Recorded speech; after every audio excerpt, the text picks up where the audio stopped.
Hi everyone, welcome to Nippon Spoon. On this channel, I share halal-friendly Japanese home cooking recipes. Today, I'm cooking halal-friendly gyudon, Japanese beef bowl. Gyudon is basically Japanese fast food, so the recipe is very simple. However, many recipes use mirin and sake, which contain alcohol. Today, I'll show you a halal-friendly version without alcohol. Let's get started. Here are the ingredients. This recipe serves 2 people. First, beef. I prepared 250 grams of halal beef. Thinly sliced beef with some fat is recommended. It stays tender and adds rich flavor when simmered.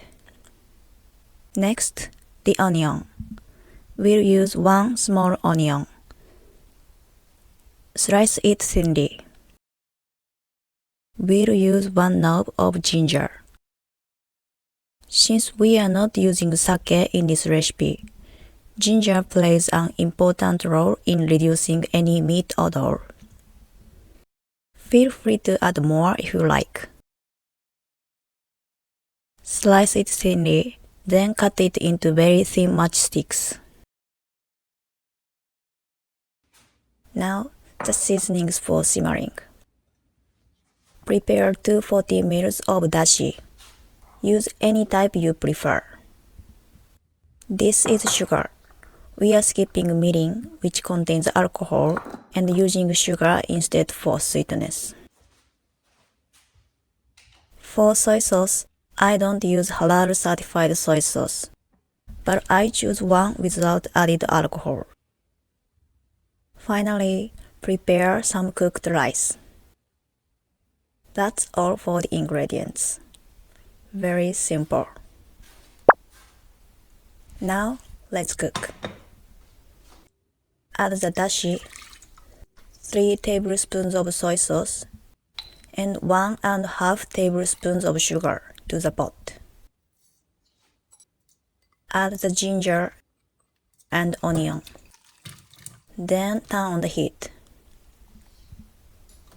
Simmer over medium heat until the onion becomes tender. Simmered for about 8 minutes, the onion becomes soft and translucent. If any foam rises to the surface, skim it off.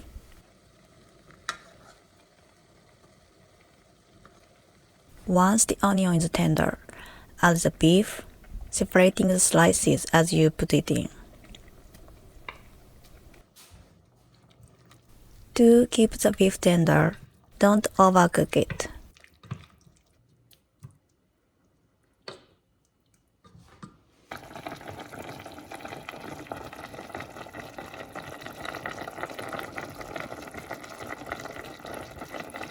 As soon as the red color disappears, turn off the heat. If any foam rises to the surface, skim it off. That's it. Quick and simple. If you let it rest, the flavors soak in even more. Serve it over rice. Your halal-friendly gyudon is ready. Sweet and savory, a classic Japanese comfort taste. I hope you give it a try. Thanks for watching. See you in the next video.